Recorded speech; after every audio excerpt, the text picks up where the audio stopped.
What is up, everybody, and welcome back to another episode of Drawing with Jack. In this episode, here with Skip Morazzi, your host and friend, along here with Jack Haynes, who is not drawing tonight, but is instead playing VR, No Man's Sky. Along here with our guest, a good friend of mine from a long time back, and we don't have to mention how long back, but a long time back, John Abbott. Uh, who Hey, welcome to Drawing with Jack. hey, it has been a long time, and it's one of those things where you like go, how long has it been? Oh my God. I Right, should have asked you, I should have asked you ahead of time. Are we okay to swear in this forum? yeah, And yeah, absolutely. I mean, okay, absolutely. I mean, I'm not encouraging people to excessively swear, yeah, yeah, but I know, I know. if you're a casual swearer because it doesn't cause you any offense whatsoever because you've been around comedians for a long period of time and nothing really Yeah, is sort of offensive anymore, um, then yeah. that's I don't think anyone here on the show or our fans are gonna hold it against you. I've never really asked that question, but if anyone has any particular thoughts, they can mention them in the comments below. Why did you have like a series of curse words that you wanted to let off your chest on public access for some reason, John? I just realized, like, normally, normally when you go to perform at a venue that you're not used to performing in, the first questions you ask are like, what things should we not do here? Right, right. There there was one venue that I went to, and their only ask was that you don't blasphemy, and Oh, okay. which, that's a fairly easy ask, and Right. wouldn't you know, I backed my way into it in like the dumbest way possible. You like you accidentally ended up on a cross upside down or something like that, like chanting, "I want to kill everyone. Satan is good. Satan is my friend." It it wasn't anything. It wasn't. There's a forum called the living room. It's an improv forum called the living room, where on one side of the stage, improvisers talk as themselves, and then whenever they get inspired, they go out and do a scene inspired by what they were talking about. Okay, fair. And we were talking about holidays, and someone said something about like What's up, Aaron changing the Cosgrove? date. I'm Hello. sorry to interrupt. This is John No, no, Abbott, please. and this is Aaron Cosgrove, the professor of comedy. He was in Chicago at the same time I was. We were a duo that played together quite a bit. I'm sure you guys know each other. Um, John was just sharing about when he was doing the living room, a form that I'm Hello, sure that you So, know. Yeah. yeah. so it just turns out like someone mentions holidays, and it was something about what do you, how do you know what days land on certain days? And I just happened to like get an idea. I got up, and just as I got up, someone said something about some holidays are just made up, and I was inspired by someone being confused about the date, and I got up and said, "Hi, I'm Baby Jesus." So of course you blasphemed And and you're it, like, oh, right, because it's a holiday. yeah, But you didn't make him do and anything like wrong, right? no, no, but my scene partner looked at me like, "What are you doing?" As soon as it happened, you're And like, yeah, just because the last thing out of someone else's mouth was made up holidays, and I get up and say I'm baby Jesus. And so, like, for someone who's religious, that's not what they want to hear, you know. It was just it was a common improv mistake, where one person says something and then you go ahead and say something else without having heard the last thing. right. But I just remember my scene partner just giving me the most blank look, like, why are you backing us up into a corner right now? I think, It okay, was so so deadly. let me comment real quick of how I know John is because he coached one of the improv teams that I was on for, it was like 2 years or 2.5 years, something like that. Um, Yeah. Ed. So we got to talk a lot. So this is something that I know about you is that it's something you've said, in that time that we shared is that there's nothing you can't work with. I think is something like if somebody gives you some like whatever it is, you still turn it into a gift. It was something that I learned from you in the time that I was learning from you. Totally. The one thing, what you have to do is first of all, you have to accept that when you're on an improv stage, someone's going to just accidentally say something that's wrong, Right, just right. plain wrong. Just plain wrong. And It happens. They don't mean to.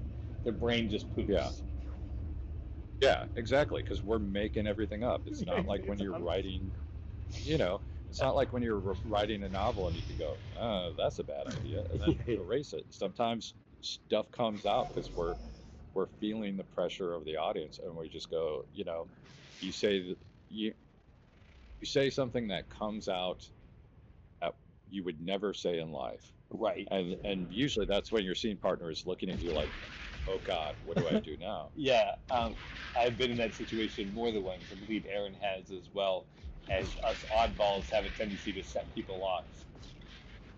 Yeah, and if you're, as you get to become more of a veteran, you start understanding you can work with just about anything. You just have to, yeah, you just have to have the patience in yourself. So wait a second, digest whatever went wrong before you say the next thing, instead of just panicking and running off the stage. Right. And I'm not saying you can't do that occasionally. If you have to. That might be the choice, if it is so wrong.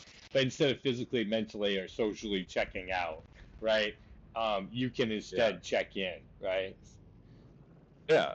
There's going to be some times where you should just edit the scene, and if someone says something just god awful on stage, please edit the scene. Right. Those people that are on stage aren't hoping that they can make it through the entire scene after someone says something that sounds incredibly racist or sexist. Right. Right. Even if it was just something inadvertent that came out sounding that way, you don't want to watch that scene. So edit them, please. Yeah. So what happened with Baby Jesus? Yeah. Do you remember? I vaguely remember being on the stage and hearing someone say, "Oh God," like in the audience. Okay. And you're like, Like oh, it was some, we're cooked, Chad. Was it quickly edited, or did you actually get to like say, "Hey, Mom, I'm your kid"? I think I yelled scene at the same time someone else yelled scene, which is the way that you edit a scene in that particular form. So it was just, we were like, and we're done with that. Let's keep going. Yeah.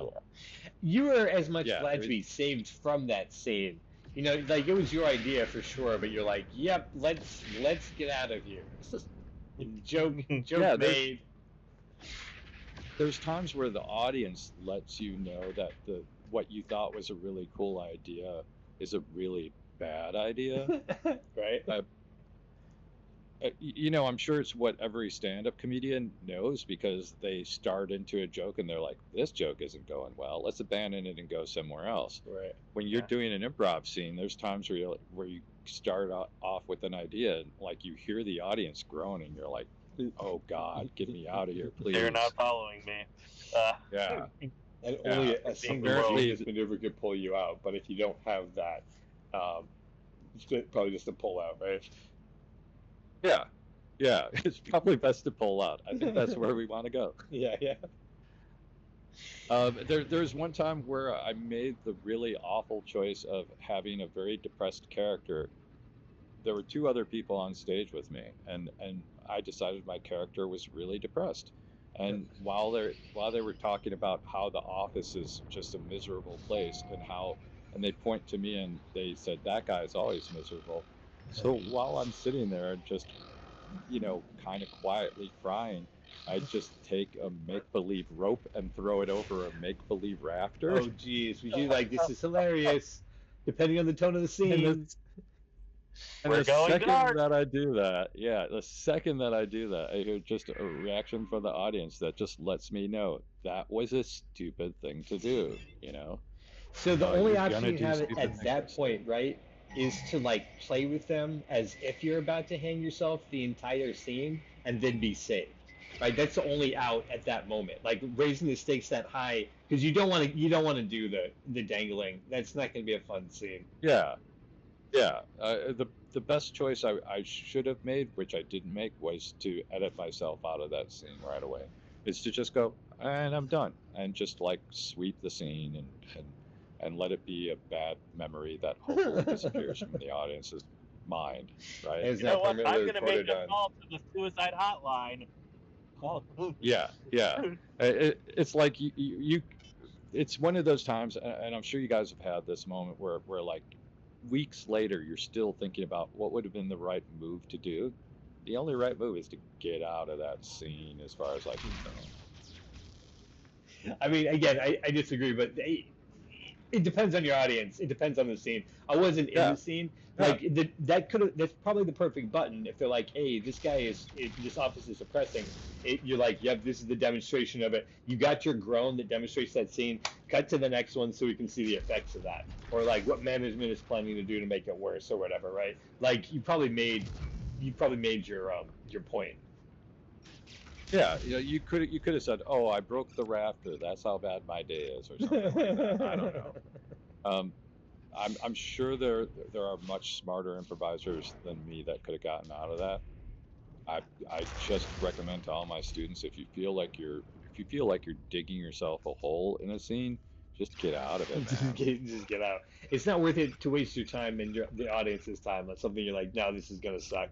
Yeah, Like, yeah. Oh man, this really sucks. Let's give it a few more minutes and see what happens. Let's see if it keeps Yeah. sucking. Let's see how much the game is. How much can I make this suck? How much can it suck? Yeah. Which is a funny game. Yeah. Actually, I saw a show at IO West. I may have shared the story before, but there was a dude who, while they were performing, they have this like rail that comes down, like in a movie theater, because where all the seats are. There's like a little handrail that's like that square at the end. He decided to stick his head through that. Because he was playing a cow in a scene and he committed to the bit, and so he stuck his head through it. But obviously, you look shocked because you realize that it's a lot easier to get into something than it is to get out of something. And so the rest of the show, he had to play the cow, and the show had to be played around him being the cow that was trying to get freed, because you could see him actually struggling to get out of it. But he failed so hard, right? The whole team could have bailed on him and just left him there to try to figure it out for himself. But instead, they decided to like make it the show, and then at the end of the show, he finally got his head out, and the whole audience cheered because it was on two levels. It was him, the cow, getting free, and him, the improviser, getting unstuck. Magic. You can't get that anywhere else. You know what I mean? You don't get the absolute panic on that guy's face as he realizes he's stuck. That's a natural reaction to an actor doing that performance. That's amazing. There was a performer named Rex Graff where I used to perform at IO, and there was one show where, right at the beginning of the show, the guys, they were doing this group scene, and they lifted Rex up, and he was kind of like narrating what was happening to him, and he said, and then I went up into the rafters, and in the downstairs theater at the old IO, there were these metal beams that were I can't explain it, but like they were thick enough that you could hold on to them, but thin enough that they would kind of like cut into your hands a little bit. Yeah. He was lifted into the rafters and like kind of like knelt on these two metal beams and did scenes from up in the rafters for the rest of the show.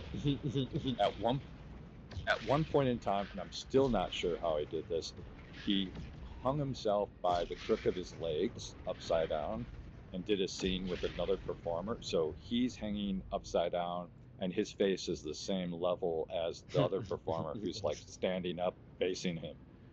It's the weirdest scene I've ever seen, and I'm just amazed he had like the abdomen strength to keep him through the scene. Right, yeah, exactly. He doesn't pass out like that. And then he does the sit up to put himself back into the rafters again, because that's the only way he can get out of that. Exactly. And he was up in the rafters for the rest of the show until the end of the show. And I can't remember how he ended up like coming out of there, but it was one of those times where you're like, improv is the only place where this could happen. Right. If you wrote that down, everyone would be like, that's a dumb idea. Yeah, it doesn't have the same magic to it.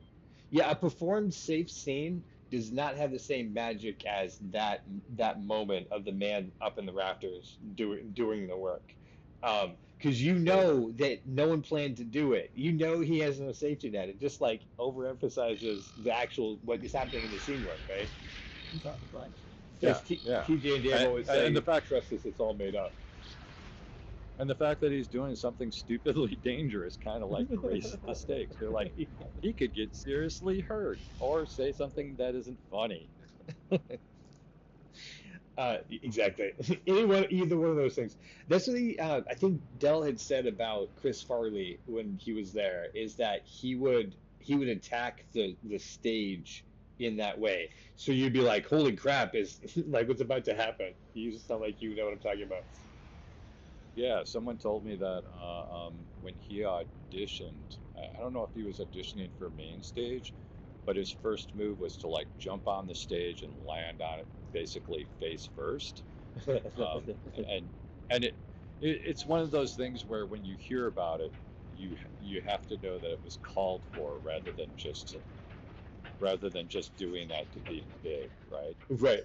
Because we've seen the people that do stuff just to be big, and you're like, okay, that's an interesting move, but you're just doing it to be big, Right. not for a character choice or anything. Right.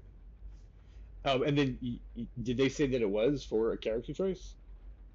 It sounded like it was. One of the teachers that I had with, I don't think she'll mind me saying her name, Ann Libra, would always get asked by her students, and when we were in her class, we asked her, who are the students that you liked? What was it like having Chris Farley as a student? Do you know anyone who's going to make it onto SNL? And she said, people always ask me like, which person in this room is going to be Chris Farley? And she's like, you don't know, because first of all, they haven't developed their skills that much. They haven't gotten to that point. And secondly, the people that you think are the best are always.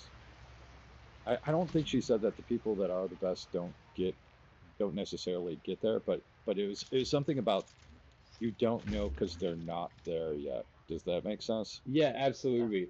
There's a whole bunch of situations that they'll align in a specific time and place for that to occur. And the greats that we know of, TJ and Dave, are largely uncelebrated in most of media. They're not recognized as major stars, even though we're like, how can they not be? Yeah, totally. We knew them. I got to watch them perform every week from the first times that they started doing their performances. Until And how long? we knew them. That was somewhere around 2001. So when did they start? Somewhere around 2001. Gotcha. Their first performance, yeah, if I remember correctly, the Chicago Improv Festival had a slot that was basically put aside for TJ, and they asked him, what do you want to do? And he had just recently done something with David Pasquesi, if I remember correctly. And so he gelled with David, and he's like, let's do a 2-person show with this guy. And it did really well, so they decided to like do it for a little while, and then here we are a few years later. Right, yeah, exactly. They're still performing together. But how long did you get to see them every week for? That was the big question. Probably for like 8 or 9 years, maybe. Because you've seen TJ and Dave approximately 600 times. Probably a little bit less than that, because rough yeah, math. yeah. But think about that level of improv, which is it's taking more time, as someone hinted at earlier, just taking more time to look at your fellow performer and figure out what's going on, remembering what's going on. So instead of like speeding ahead and doing the next thing, you're kind of taking the time to take inventory every once in a while of what's happened so far, and just taking it step by step by step, instead of like trying to fast forward to the end right away, which a lot of improvisers want to do. Right. Because then they have the scene. I think it's the thing that Jack was talking about the other week. It's an idea that you have to have the idea of the thing before you can accomplish the thing. And so once you see the idea of the thing, some people want to get it done as soon as possible because it's then they can, we love to check things off our lists. Yeah. Can I use an example? Absolutely. Go for it. I'm on an improv troupe called Dirty Bars. Dirty Bars does an improvised musical. We basically get a suggestion from the audience, So fun. and we just start singing. We just start singing. In our first song, we generally give ourselves a few gifts, and then we start playing scenes right after that. I don't remember the exact suggestion, but it had something to do with a coffee place, a coffee house. So the first scene that happens is a barista serving someone drinks, and Michelle, who's playing the woman in the scene, she said, "Is a barista kind of like a bartender? Can you give advice?" Which is a great setup for a scene, Oh, right? wow. Right, So, right. right? And he's like, "Yeah," and she goes, "Well, I'm I'm I'm in a relationship, but I'm about to go off and interview for a job as an HR manager." Now you got to hold on to this thought for a second because the guy who's playing the barista is like, "Oh, what a coincidence! I'm about to go and interview for a position as a CEO." This was like 2 days after the Coldplay concert thing happened. Oh, So okay. Relevant. Gotcha. Relevant. Nice. so this was still kind of in the back of everybody's minds, but what a great gift for Michelle to like say, "I'm about to interview for an HR position," and then Tom to say that he was going to interview for a CEO. So now we know these two people are going to eventually hook up somewhere in the future, Right, right. but they took their time getting there. They took their time getting there instead of like the next scene being at the Coldplay concert, right? Right, that's a young And improviser's move. But I see like, and this is sort of yeah, thing I was suggesting with the rope over the, in the office, is that you could, once the rope is over there, you can stretch out that time for you moving up to that rope and moving away from that rope, like so long because you wouldn't have to rush to it. Now, in the situation you were in, I think I agree that you were absolutely right in making the move you did. But like, if it was in the middle of a scene or an opening of a scene, within the first two moves, this guy says it's depressing. He throws the rope over, and it's like, all right, now let's play that, right? um, every I, time I think about that, I'm like, that was such a dumbass move. Sometimes you just gotta, though. Show don't Yeah. tell. If you're not gonna show dialogue, how do you show that you're just ready to end it all? The only other one is, finding a gun in the desk or whatever and setting it on the, the edge of the desk and, spinning the chamber around. Like, Oh, that scene would have ended a lot faster. yeah, well, you can always keep clicking it because you get as many as you want until it's That's true. poignant, That's you true. know? I mean, Uh, Yeah. they don't pay you enough for the bullets for the guns, just enough for the gun. just for the gun itself. That's what's so depressing about the job. Yeah, that's what Yeah. like. I He mean, looks into the gun and he's like, "No bullets." no, I can't believe it. If I stay Can't here believe for I two can't more afford years, I bullets. can afford the bullets. Yeah. Yeah. Yeah. I'm sure the audience would have totally been on my side by that. But you just give Yeah. yourself gifts, right? Like, and that's the thing. And playing it slow is what you're saying. I derailed it with those two thoughts just as a callback. But yeah, like Oh, totally. that's the thing. We were talking about first before that about TJ and Davis. So I just was wondering if you had any like thoughts on like them playing it slow because I know you've seen quite a few now. What most people don't realize is, when I say people, I mean improvisers, not muggles. What most people don't realize It's a good is when they're distinction. Some people watching. can do magic. Yeah, yeah, yeah. Is they spend a lot of time just figuring out how they feel about something before we know where they're at, before we know who they are. Ooh, I remember one particular show where they were just kind of having small conversation, and the conversation was going back and forth between these two guys that were standing right next to each other. And then at one point in time, one of them kind of like steps out and comes back in as the second assistant director of the film that they're in. And they explain that extras aren't supposed to talk, so can they just not talk for a while? and that person leaves, and of course they're quiet for like, I don't know, 20 seconds, and then they start talking again. And it just kept on going where different people would come in, like the first assistant director telling them not to talk, and it eventually got to the point where the director came in to talk and told David specifically that he wanted to focus the camera in on him because everything that was going on with him was correct. So it like turned the entire show around. They spend most of their time in that first, like 30 seconds to a minute just taking time, just having casual conversation, and it can even just start as like, yeah, are you sure about that? Yeah, and that can be like the first part of their conversation without them feeling a need to spell everything out, because they're just paying close attention to those things. That you are figuring out. Yeah, exactly, hitting the nail on the head of why TJ and Dave is so fun to watch. Because it literally starts from nothing, and because of just watching each other and listening to their tones of voice, it becomes something that's far beyond and with depth. Yeah. I saw them perform, what was that, Steppenwolf or Goodman, wherever they were recently. And I want to say the first like 3 or 4 minutes had to do with them getting candy out of a vending machine. and it wasn't until a certain point in time that they were there that it came out that they were in a hospital, and it had something to do with their dad, that they were both nervous about. But in the first few minutes, you don't find that out. You just find them like talking about, what do you want from the vending machine? I don't know.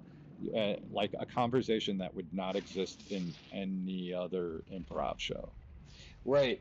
Well, that's the thing about it, is that they do a very naturalistic style, because if you were to eavesdrop into somebody's conversation, you would get no context. Nobody is spelling it out for you. Yeah. And that's exactly what it feels like, is you're just watching moments in people's lives, and moments in people's lives really are like that. They're not playing a gag, they're not doing a show, they're not self-aware characters, there's no plot. And so like just like exploring that together, and that's my favorite type. I know you've seen the smorgasbord of improv at the IO, because of just the way it's developed over the years. But yeah, that's definitely TJ and Dave's. That's, as an improviser, that's what I've always aspired to, is being able to do that, to live as characters and fun. Yeah. I'm curious, from the point of view of everyone here who's done improv, what are the things that you've done in improv that just make you feel like $1 million? What? Aaron, you got one? So, this is from one of the classes at IO, but I had a whole scene where it was a father and son abominable snowman having a catch with a snowball. I mean, oh my God. And we were just like living that dynamic in that world where we are abominable snowmen. That is a fun scene. Which basically means you're throwing each other's flesh back and forth, right? Yeah, but that's just life. That's just life. It's just life. Field of Dreams, but with snow in. Yeah, I love when you can create an alternative world in improv and have it be reality. Like I love weird, and like playing weird as normal. Yeah, like That's bizarre worlds. Yeah. Sorry, John. Yeah, it's part of what's really cool about improv is we get to create like unrealities without having to worry about $1 million worth of CGI and prosthetics. Right. You could be this abominable snowman and just decide to do it, and nobody's going to be like, you can't be that. And the weird thing is, if you had started like falling towards the floor slowly from your feet and melting, the audience would have seen it in their heads, and they would have been touched by the fact that you were melting, right? Yeah, facts. Oh yeah. Facts. Um, yeah, I've seen again like a TJ and Dave show that brought tears to my eyes because, and it wasn't. The weird thing about this moment is there is no dialogue. The show ends with there's this like couple that's breaking up, but they can't quite get the breakup taken care of. You know, like they can't like make themselves do it. And so, but it finally ends with the dude sitting outside in the car, and he checks the rearview mirror to see if she's like looking. Do you remember this show? I know I mean, as you said about just one of many, but like, yeah, it just made me cry like in the audience watching, you know, a dude in a chair pretend to adjust an invisible mirror, um, which we all knew, you know, it wasn't the mirror, you know, him just seeing, you know, seeing if they weren't going to call it quits. I feel like what you're describing is they play the moments, right? Yeah. Sometimes when we're doing improv, after you've been doing improv for maybe like a couple of years, you know how to find the funny button, and there's no feeling. Let me reword that. The feeling of like being able to press the funny button and having an audience laugh and then come up to you afterwards and say you were the best person or whatever they say. Right. It's an amazing feeling, right? What takes longer to learn are the moments you can create in improv that are happening between two people where it touches the audience and the audience is like genuinely affected. We have Yeah. because I'm on a musical improv team, there's two women, Anne Marie and Michelle, and they're really good at their voices matching together when they sing together, you know, where their voices kind of like do that beautiful melodic thing. They're And warping into each other. Yeah. Yeah. The harmonize. yeah, Yeah. they're harmonizing, they're doing all the cool things, they're singing different things at the same time. And what's great is when they're doing those things as vulnerable characters. Wow. That just draws you in like crazy. And as the person who coaches the team, sometimes I'm on the side just as an audience member, just in awe and watching. Yeah, you know, it's those times where you're like, my homework is done. They've done the homework for me, so all I have to do is go in and be a character, and everything's going to be fine because they've already shown vulnerability, which makes the audience interested in them, which gives, you know, it just gives so much body to the story. Yeah. Right. 100%. I just rambled on for a ton, guys. My apologies. That's totally fine. Did you want to? Well, I'll share mine. We can end with yours if that's all right. There's the moment that made me feel like $1,000,000 is so I hadn't improvised in like a decade. You know, like I'd flexed my creative muscles and all that time, but I hadn't actually like done some make 'em ups with like object work in like a decade. Um, and then I started working on this one man show where you like focus on what specific story you want to tell, and then you make sure that you like grind through it and then find all the ways that you can do it. It's super fun. Um, but so I like it's been creating some really interesting shows, but one of them was interestingly enough is at the beginning of the show because the theme was something like a hangman's noose is looming over the gallows or something like that, and then the counter theme was something like the blanket is cuddling the child. It's something like that. Yeah, it really like I was like, whoa, okay, let's play this show out. So it started with me hanging from a noose and then dropping into a cradle and becoming a baby and being picked up by my father and then becoming the father and explaining to the child how like he'll never meet his grandpa because he was never held as a child, and so the reason that he's holding this kid is because he wants to make sure that that never happens to him.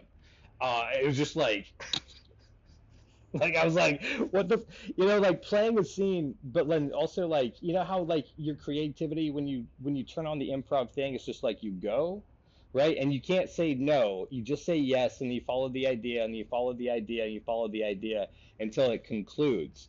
Uh, it's just like, yeah, I was just like, yeah, it's amazing what you can do with it, right? The amount of depth that you can put into something that has a $0 budget. Right. Yeah. That was in my bedroom. You know what I mean? Or a negative $250 every 8 weeks budget. Yeah, exactly, right. You have to keep paying the rent. But you made the sorry, point, which is you made the point, which is you didn't know where it was going necessarily. Right. Did I hear that correctly? Exactly. Yeah. Like it wasn't planned to be that. Yeah. That's where the magic happens, because we don't know where it's going. There's too many times where, especially in the newbie improvisers, they're trying like crazy to keep the train on the tracks because they want it. They're like trying to push things where they think it's supposed to go. Right. Yeah, and the more that you do that, the more you're going to screw up the show, because unless every single person in that team has the exact same idea, the more you're trying to push the train back on the tracks, the harder everyone's going to push back, because they're like, where are you going? Yeah, they You have no idea where you're going. Yeah, exactly. Yeah. So sometimes you just have to go with the next line or the next idea, and that's where things get fun. Yeah, that is the whole. To me, that's the fun. Is not knowing, because I mean, I do find joy in making things. They do take planning, they take shaping. It's, like a good photograph, in your example, right, doesn't come out overnight. It's not an accident that you get a good photograph. You specifically set up the lights, the angle, the focus. You make sure that when you go and you go touch up textures and lighting to make sure that it is perfect. That's like, so that is fun. But then also on the flip, raw creativity can be anything that it wants to be. There's a person that I photographed a number of times, and my favorite photo of her was while we were just going through a bunch of outfits and everything, and I had the camera, just close on her face, and I said something, and she cracked up, and her face is like part of the way down, but it's completely clear that she's laughing. And it's such a fun shot to me, because it's a moment in time. It's the same thing that we like about improv. Right. You captured the moment. Yeah, and it's different than a posed photograph, because those are not as I mean, they're real. They can look beautiful, but they're not alive in the same way. Yeah, when you think about the classic art that you like, the classic art that you like isn't necessarily what we're going to call the posed picture, but where the painter figured out a moment in time that was caught. Something weird that happened where like the model is looking off to the side, or in the case of Mona Lisa, where you're like, what's her smile about? Right. She's got something going on in the background. Yeah, you want to know is was there something going on between the artist and the model? Was there someone making faces behind the artist while he was painting? Right. Why assume it? Yeah. Is it just a McDonald's commercial? Put a smile on. Yeah, exactly. Wow. Wow. So John, you said you're teaching now. Is you're coaching that musical team? Are you coaching other teams as well, or teaching other students?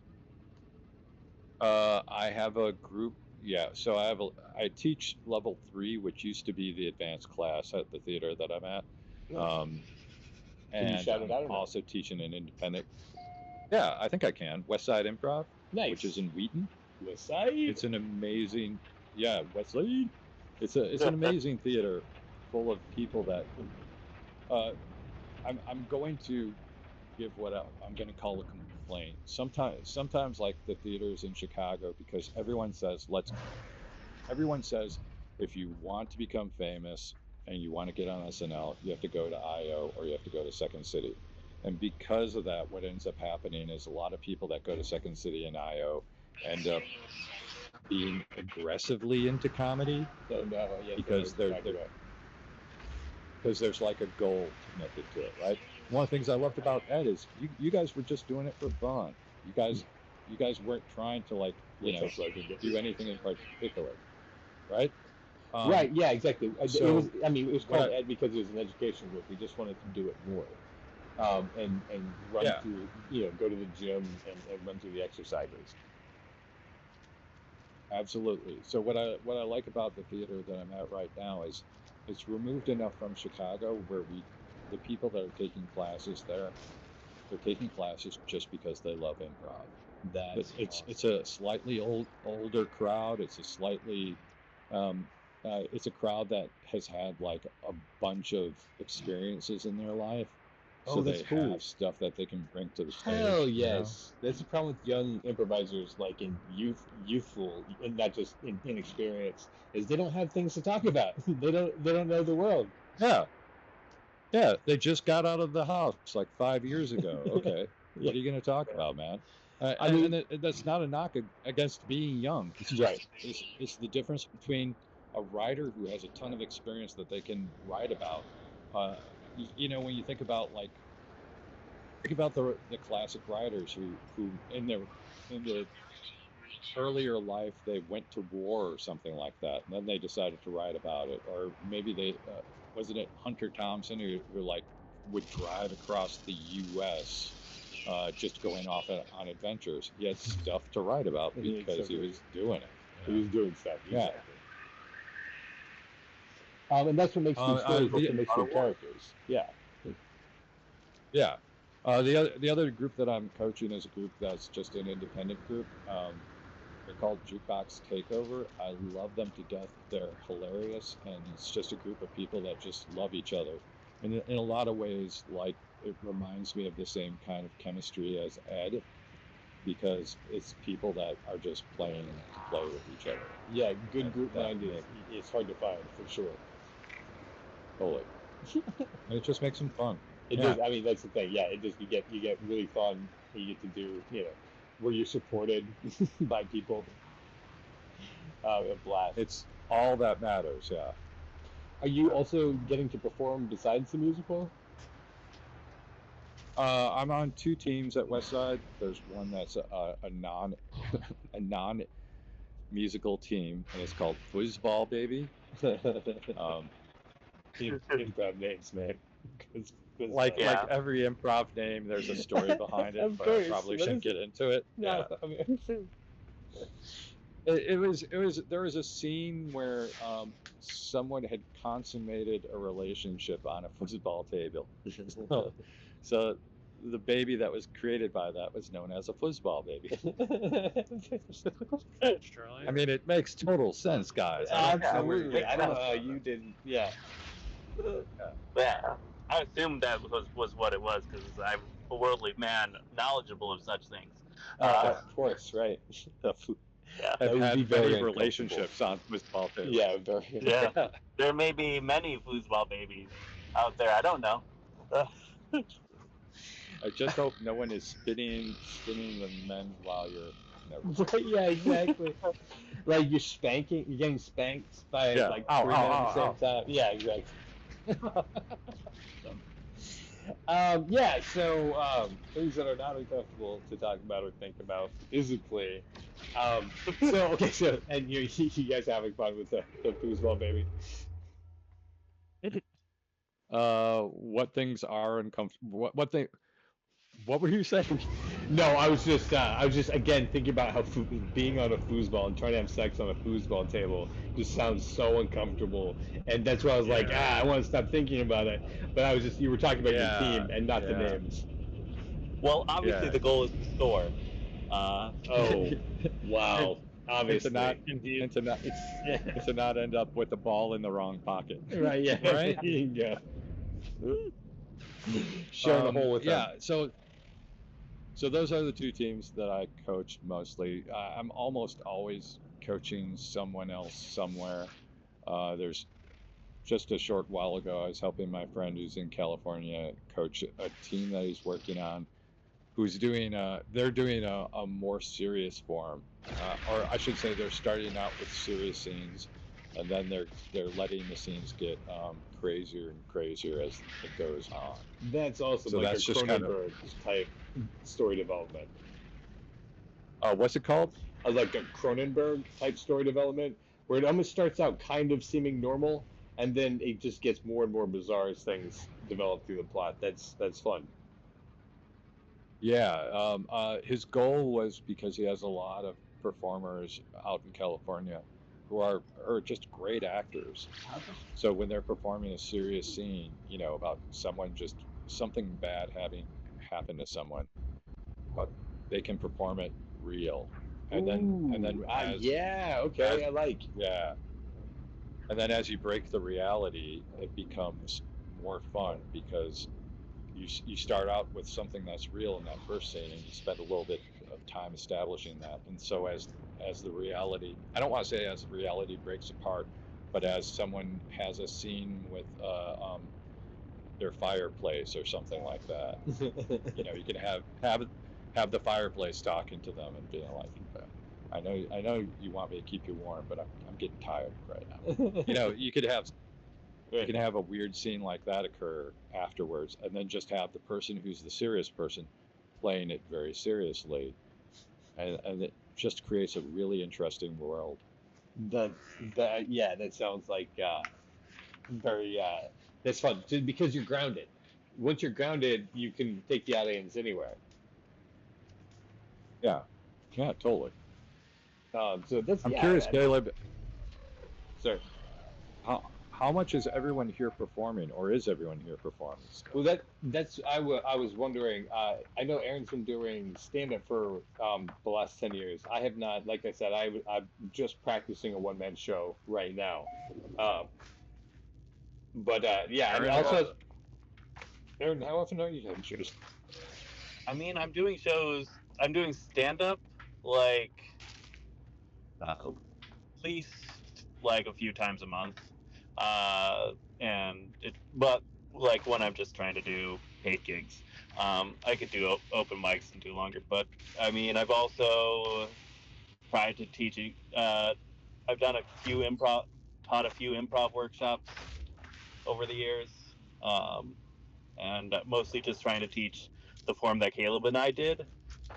okay. Um, uh, so our forum, our team was called the Perspectives, so that's what I've named the forum. Get a question from the audience. We did a two-person surreal scene, and then get a question, have an intellectual debate as the opener, do the 20-minute surreal scene, find out if the answer to the question was in the scene that you just did.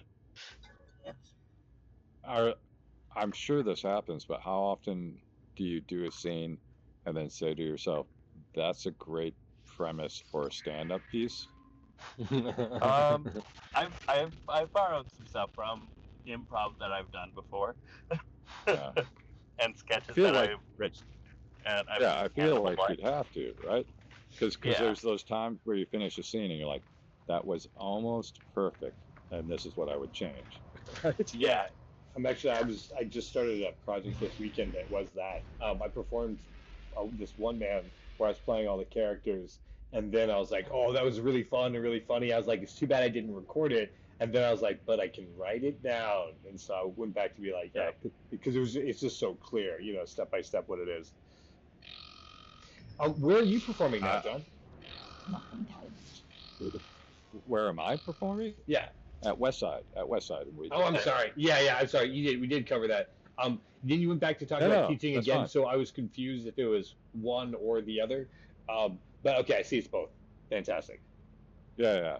And I also occasionally I go on trips and teach in California. There's a few different theaters that are familiar with me now. So the confusion is there's another guy named John Abbott that's out in California, and he's written a book, and so like he's really well known out there. Oh. So imagine like I don't think it's happened yet, but I'm sure there's going to be at some point in time someone's going to come up and they're like, you're not John Abbott. I thought I was signing up for a class with someone With else, the John Abbott. And you're like, I am John Abbott. What are you talking Yeah, about? Who are you talking yeah, about? yeah. I've never meant to impersonate I'm anybody but myself. exactly. Hopefully that doesn't happen. And I actually did do when I went to California one time and I did a short show with him at some kind of like it was basically like the equivalent of bring your own team kind of a slot. It wasn't great, we were just getting to know each other, but it was cool to meet the other John Abbott and just experience that as kind of that's fun. surreal. What's What is your he- impressions of Mirror John Abbott? Thoughtful, a good listener. Yeah, that was that. I mean, we literally like met like maybe an hour before the show just so that we could hang out with each other just a little bit, and then we did a show, and then I had to go off to my next thing. So it was like, nice meeting you. Take care. Right. Yeah. Take care of the name. Yeah. Weird Yeah, ass yeah. doppelganger. It was pretty. Go ahead. It's okay. I was just segueing because one of the things we were talking about in the green room was about how and we talked about briefly starting with photographer, and your thoughts on how your concerns about AI. Yeah. So we were talking about who is the illustrator again? Is Jack? That would be me. Yeah, he's the one Jack. who's flying the rocket ship. Gotcha.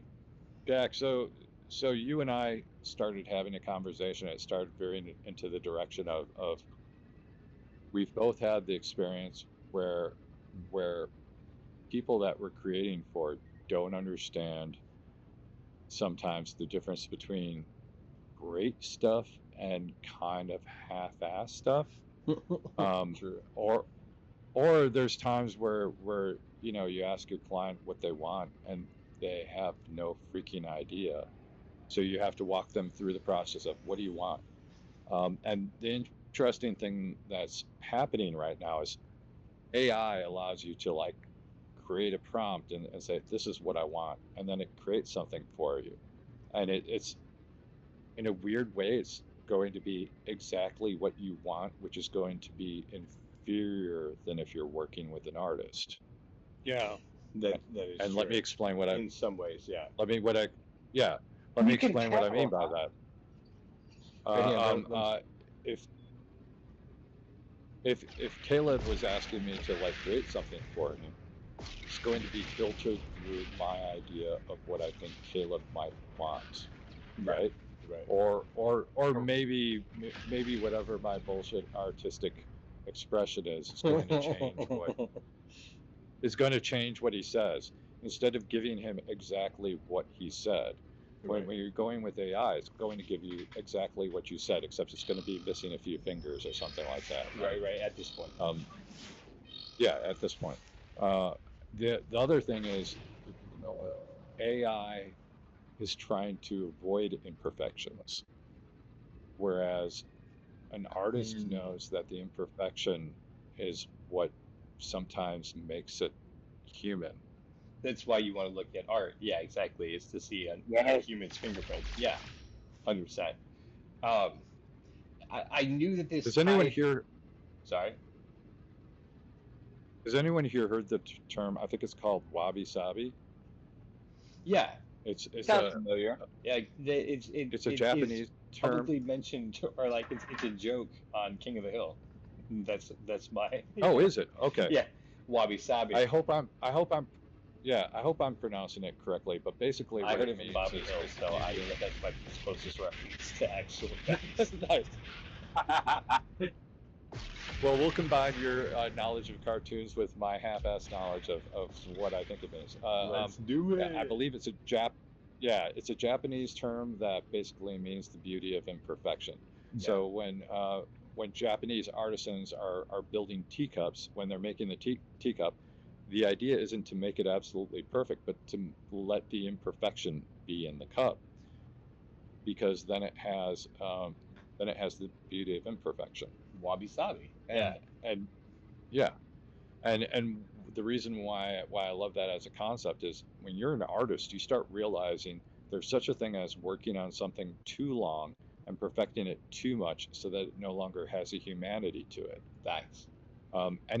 Anyone who's photoshopped the living crap out of something knows that moment where you get to where you Photoshop so much that it doesn't look human anymore. Yep. Yeah.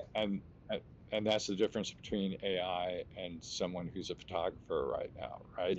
Yeah. AI can create something that's going to look absolutely perfect to you. The photographer is hopefully going to let whatever imperfections shine through, which is what makes us human.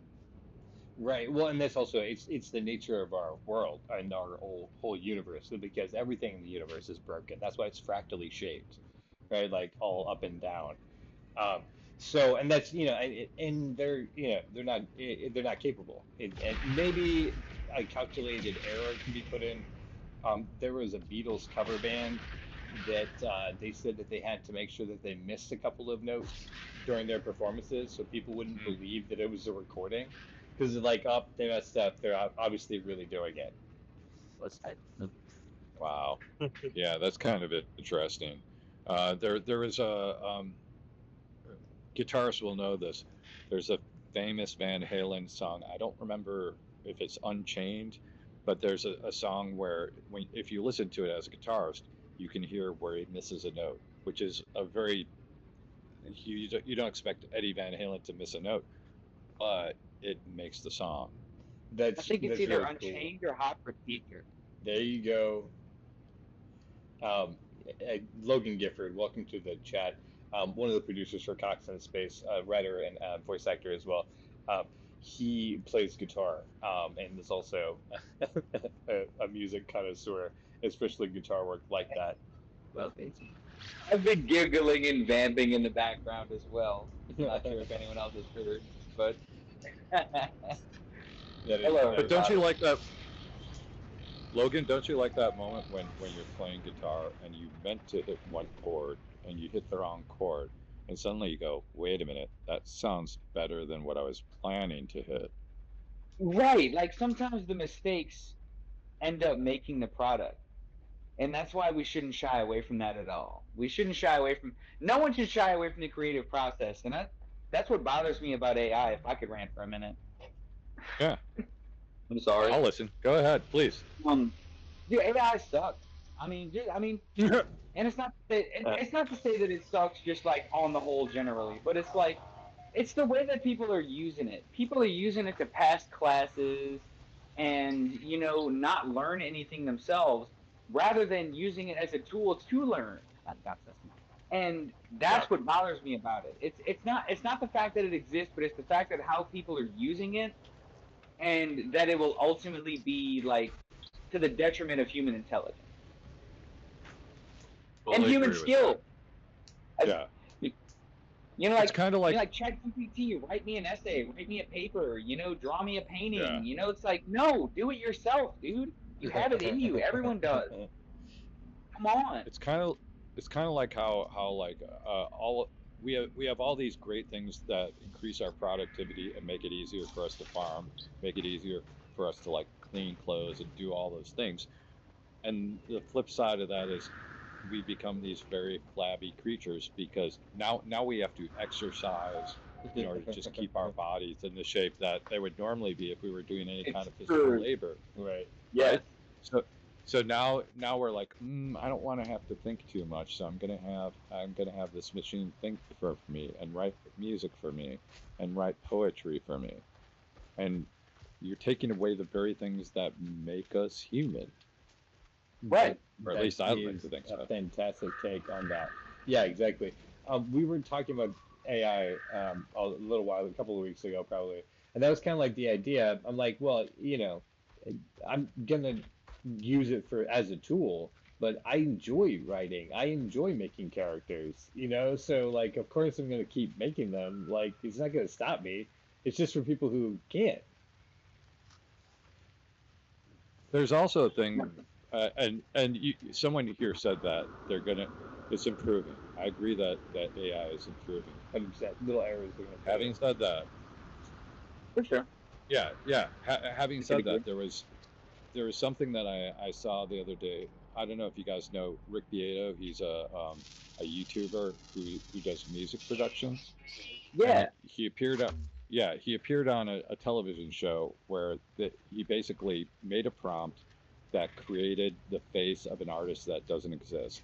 Then he gave a prompt for what kind of a song she would sing, and all of a sudden lyrics appeared. Then he put that into a different program that went ahead and made some music for it. If you listen to the lyrics, there are metaphors that don't work. Like picture.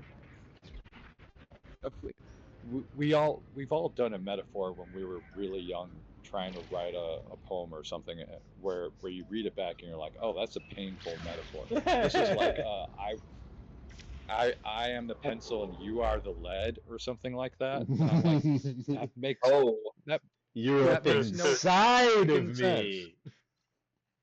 Oh my god. On that, I'm going to take a quick pause, just real quick, and mention this is a Cocktail Space podcast. This is behind the scenes drawing with Jack, here with Jack Haynes, who is not drawing tonight because he left his tablet at work, but is instead playing No Man's Sky. So doing the second passion that we've been talking about, not really getting to see, but the video game streaming. So welcome to Jack's world. We're joined here by Logan Gifford, writer, producer, actor for Cocktail Space, and of course Aaron Cosfield, the professor of comedy, who is also writer, producer, and actor for Cocktail Space. And our guest tonight is my very good friend, John Abbott. And thank you for being here tonight, man. We have been talking about improv and creativity, which is exactly what I was hoping you would be excited to come on and talk about. I'm sure that we'll keep getting to do that. If you guys want to hear more live guests like this or come on the show, you can go to coxinspace.com. It's coxinspace.com. Get connected with our Discord. You can come hang out with us. You can get connected with our Facebook, talk to Aaron Cosfield, and you can get connected with our YouTube and our Patreon. You can help support the show for $5 a month or more. So check those all out, and we're back to the show with John Abbott. John, so one of the things I forgot to call out at the beginning of the show, and right now actually, do you have any socials that you want people to follow you on, or where they should be looking for you? Come and see me at Westside. There you go. See me at Westside Improv in Wheaton. The coolest thing, I don't know if I told you this, Caleb, but the coolest thing happened to me like a month ago, which was I was walking down the street. There's a guy holding hands with a woman walking the opposite direction. He looks at me and he goes, there he is, the funniest guy in Wheaton. And I'm like, what? So I'm Wheaton famous, guys. The funniest guy in Wheaton. It's good to know. That's as far as like you probably don't remember, but thinking back to how humans are, they grew up in villages. They didn't go very far from the central hub. If they did, it was a little bit strange. But I was hanging out with Dylan Farmer today, and he was mentioning the beginnings of comedy, where people would basically get together in a barn in these chairs, and you would just think, there'd be the people who are known to be funny in the town, and they'd go and they would do their bit there.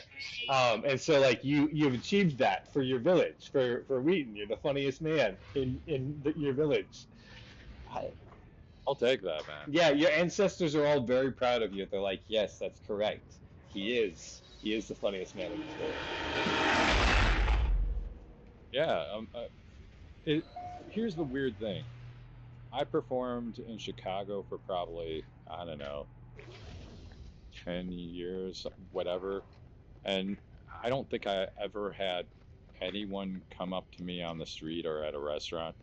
I've had it happen to me in Wheaton probably a good 10 times now at least. That's awesome. And there's something there's something very cool about someone just coming up to you and saying, hey, I saw you perform, just wanted to say hi, I thought you were awesome, or whatever it is that they say. They're like, I'll take that, man. Yeah. Yeah. You made him laugh, and it was memorable. Yeah. That's yeah. That's the best. That's the dream right there. You're living the dream, John Abbott. So yeah. Aaron, have you had that happen before? Me? I did. I have gotten noticed for stand-up, but not when I was in Chicago for improv. Okay. It's a big city and a big scene. People who would come, because I used to run the improv night at the Spot up on Broadway. There's a independent Monday show, and yeah, my only claim to fame would be like other improvisers wanting to perform there. So, so no random people, no no random people Fair off the enough. street. No random people yet. The professor of comedy, of course, is going to be a well-known name throughout the United States.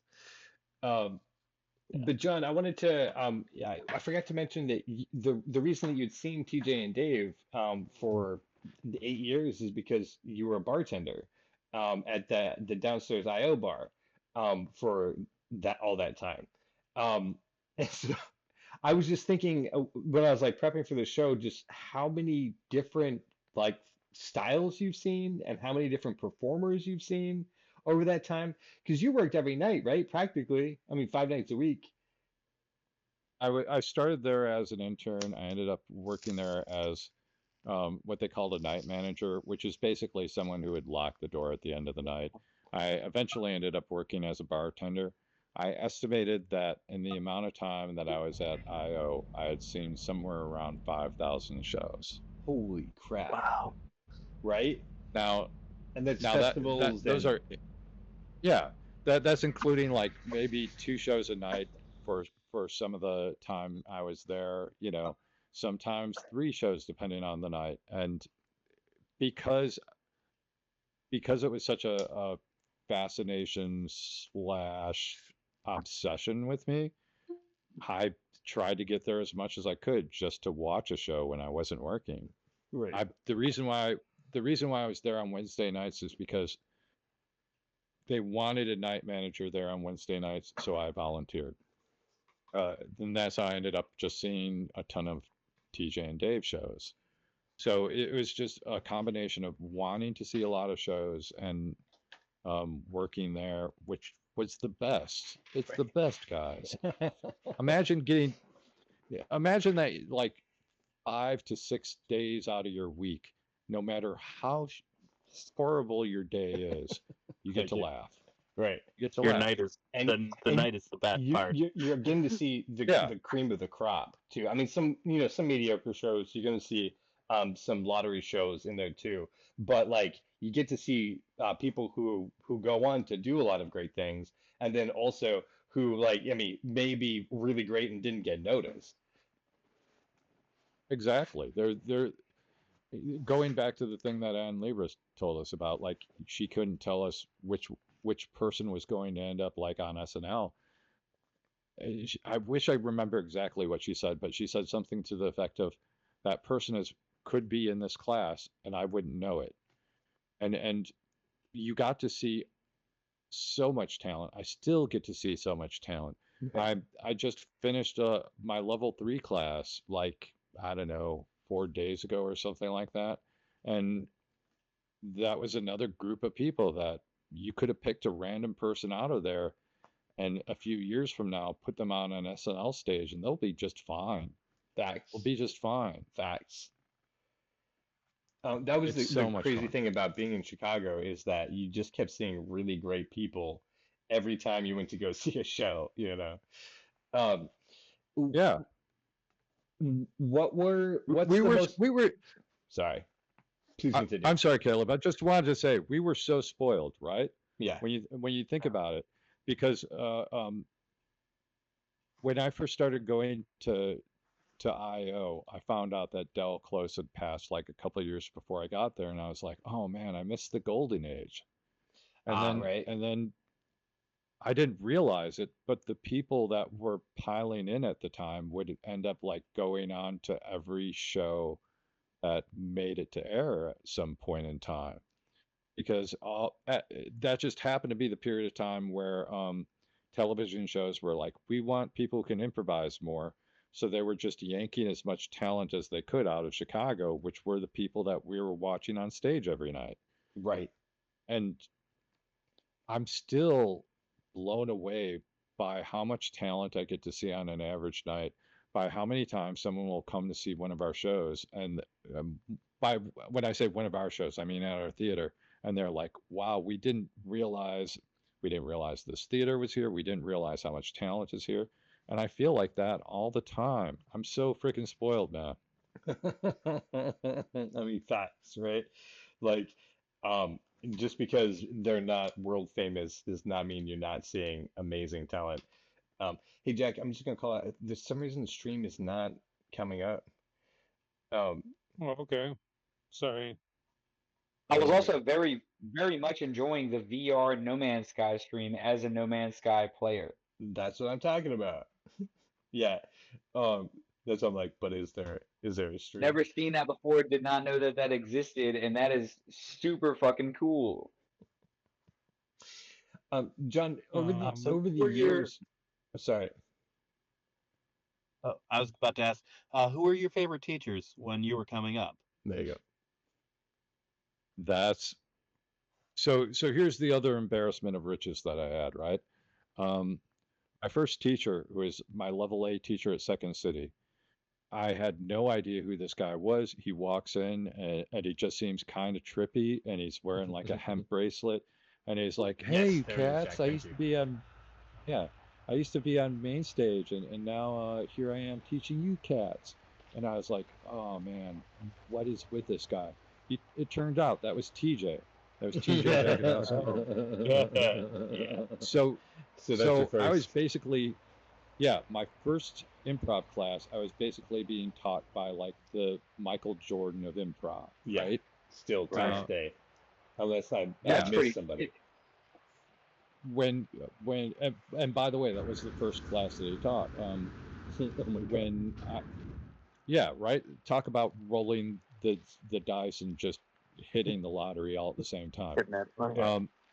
At IO, I ended up like with Susan Messing for my level 3 class, I think it was, or level 2 class, Again. who most of you guys will know is one of the absolute best improv teachers in the world. And completely Yes. unknown, right? Like an amazing improviser and an amazing teacher. And outside of that scene and the larger improv world, I can't believe she did not become like a character actress like ages ago, and being cast as everybody's best friend for like every movie and sitcom for like ever. For everything. There's an At the alternate reality time, that exists. It's just for some reason it didn't happen here. Exactly. At the time, you had a choice of either taking Susan Messing or the other teacher that was teaching the same level, which was Liz Allen. Oh geez. If for those of you who don't know, Liz Allen was she's been like the improv what would you call it, like the teacher on several movies that feature improv. So she's the like just two titan teachers of improv. That I ended up. Jeez. Yeah, I ended up when I went to Annoyance. Of course, I had Mark Sutton, who's an amazing performer and improviser. Fantastic. I had Rebecca Song, who's an amazing actress and improviser. Yeah. Yeah. Nick Napier, who's phenomenal. I had back at IO, I had Peter. I'm forgetting Peter's last name right Gross? now. I think it was maybe it was Peter Gross. I'm getting people confused right now, guys. But it's just like one amazing instructor after another. And here I was when I went there thinking to myself, oh man, I missed Del Close. Okay, I missed Del Close. Right. But I ended up taking classes with all the people that were taught by Del Close. See, we who were lucky took enough his to be there at that knowledge. time too. Yeah.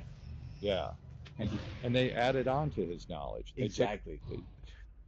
there was a concept that Dell had about the collective intelligence, and I've heard this secondhand, guys, so I'm sure I'm going to screw it up.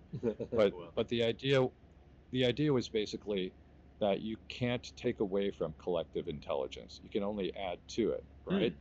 So Dell added his information to the collective intelligence, and then people like Susan and Mick and Liz added into the collective intelligence. So we have more knowledge from them to gain to, and hopefully as I'm teaching people, I'm taking the stuff that I learned from Liz and Susan and Mick, and I'm adding my own intelligence to that. So hopefully my students are getting everything I learned and a little bit more, right? That's honestly a beautiful way to look at teaching people and like the dispersion of knowledge through word of mouth. It's a beautiful thing, man. It's a uniquely Thank you. human thing. Well, not uniquely human, but it is still beautiful. Maybe other sentient beings on other planets have that too. Could be. Uh, But No, it's I'm really, saying, you know, like well, not like, I mean, we've seen it on Earth with like whales and shit. But Can I just talk about how selfish the other sentient beings on other planets have been with their knowledge and not sharing it with us? Those They might be bastards No, have for been real. very, very far away. So Go and try to build a Dyson sphere, you fucking cowards. yeah. we've had these large obelisks set up for you guys for a long time for telling of your coming, and you still haven't come. So we go. We foretold it. No, but I mean, that is true, and that's really why is to continue to build on. It's essentially the large cultural yes and, right? Like, we see what's come before, and then we add our 2 cents to it, and then people look at that, and if they enjoy what they see and they want to study it more, they look at it and they interpret it. The same thing you were talking about with the photograph, right? You I hear what you want, and then I interpret it with my own eyes, and that's why you go to a person. That's the same thing with knowledge. It's not necessarily to be passed down verbatim, in my opinion. Some things should be, of course. Like, you don't want to interpret science, for instance, but you want to continue to explore deeper into a scientific idea. I mean, think about all the things that you've learned from YouTube. Think about like for me, I'm like, oh, I need to repair this on my car. Oh, I'm just going to type it in YouTube. Oh, I just learned how to repair my car. Right. Think about how many times you went, let's say, someone's podcast, and you go to a podcast to learn something, just hypothetically, right? Hypothetically. And you're like, oh, I'm now a little bit smarter because I learned something from a podcast. How cool is it that we have that much knowledge at our fingertips? Yeah, access. All we have to do is, all we have to do is ask the question, and someone out there will let us know. There's a video that I'm working on currently for my YouTube channel, and it's about Wait, it's John, about- John, you don't have any socials you want to shout out, but you have a YouTube channel? What is your YouTube channel? my YouTube channel covers a lot of different things. Everything from when I was storm chasing and I ended up getting chased by an EF4 tornado. Yo! To Right. I feel like there's a topic of conversation people want to talk about. Right, yeah, exactly. But I'm sure the people who are listening too want to know. What's the name of the channel? It's John Abbott Photography. I'm gonna type it in just to make sure while I'm talking to you guys. Okay. Thank you. It's one of those you're like, it's set up a long time ago, but this is really just because I know there's more stories that you want to tell. So as long as we're talking about this, I should share the story. So what ended up happening is I've gone storm chasing a few different times, probably like a couple dozen, maybe like a dozen times before this. And there have been times where I've seen storm clouds. There's one time that I was close to a tornado, but there were trees on the right of me. And when I looked at radar on my phone, I knew that it was the worst place to be. So I had to run away from it, right? Okay. This was a completely different situation. There was a tornado breakout that happened basically in central Iowa. And I knew about it a couple days ahead of time because all the storm chasers were talking about it. So I traveled out there the morning of, planted myself basically in a little city called Washington, and started looking at the radar. I ended up heading towards what I thought was going to be a tornado, and it ended up. If you guys know, do you know what a rain-wrapped tornado is? No. Oh God. A rain-wrapped tornado means you can't see it. Yeah. It's basically just a bunch of rain happening, and then hail happens, and then all of a sudden you're in the middle of a tornado. Damn. I knew that. Yeah. So I knew this was a rain-wrapped tornado because hail started hitting me. So I'm like, okay, let's get the hell out of here. Oh, I drove the scariest fucking thing right. ever.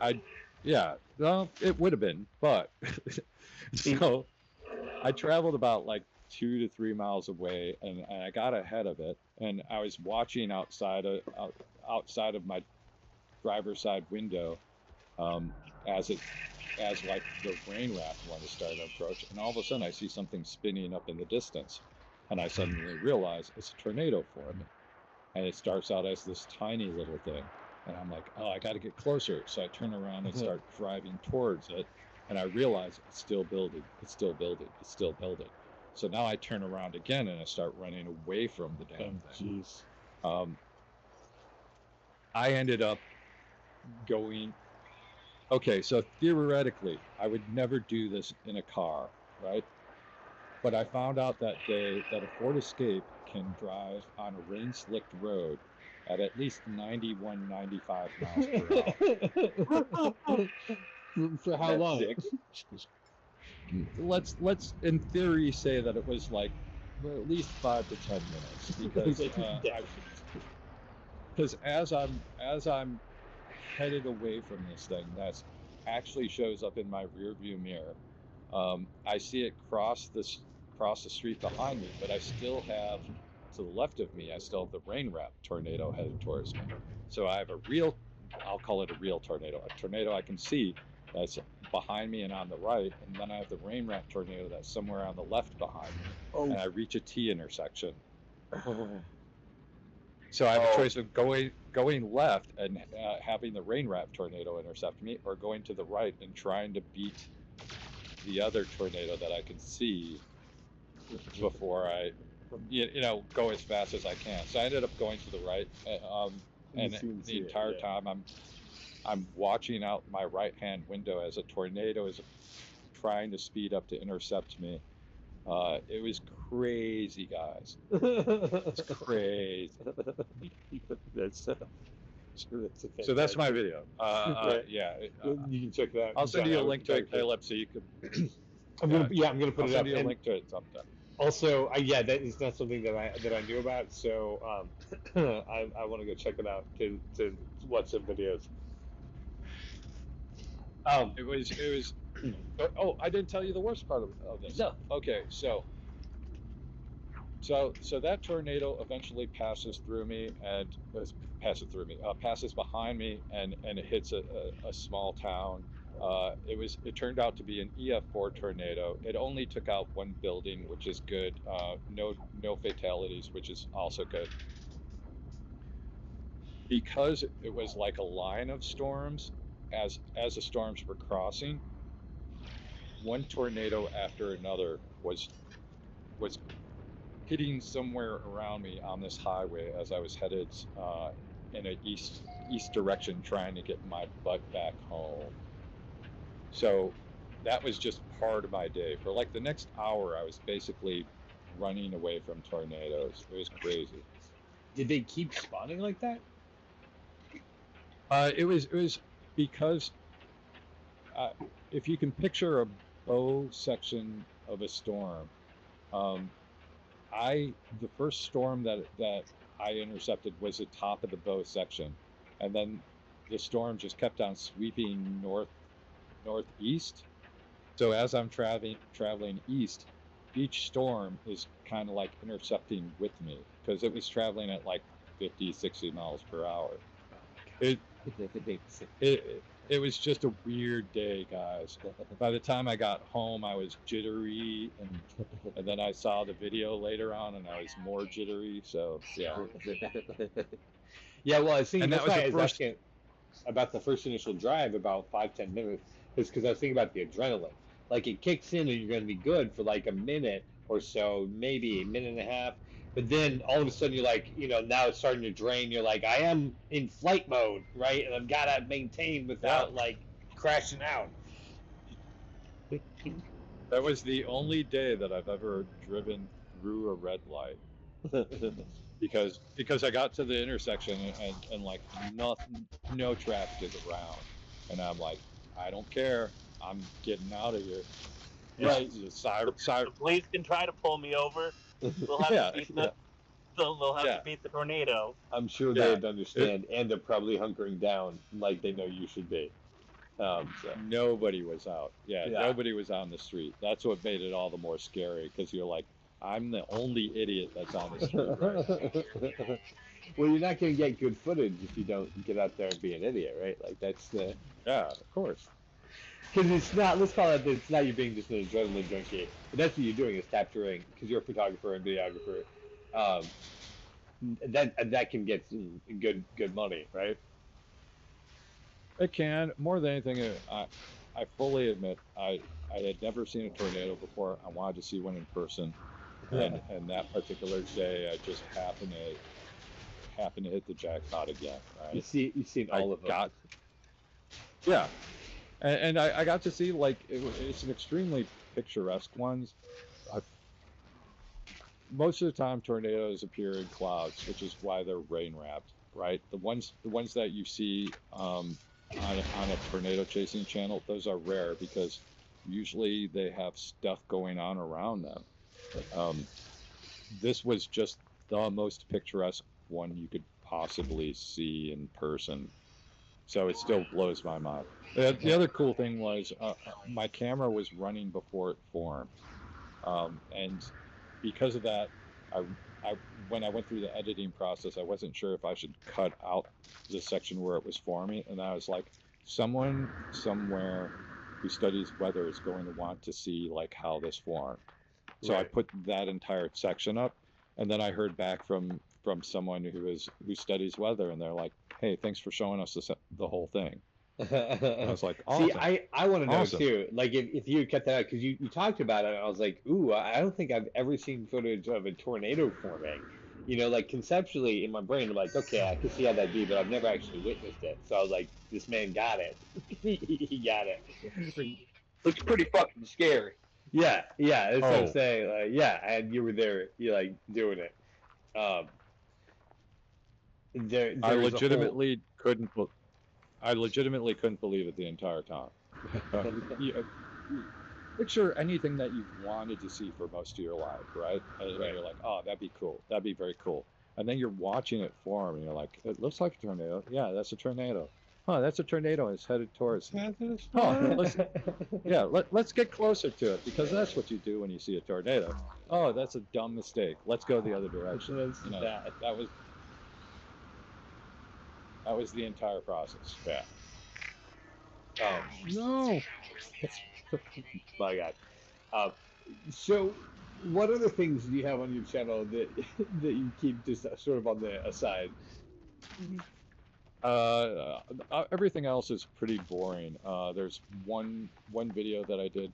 There's a guy that who started a cryptocurrency company, and he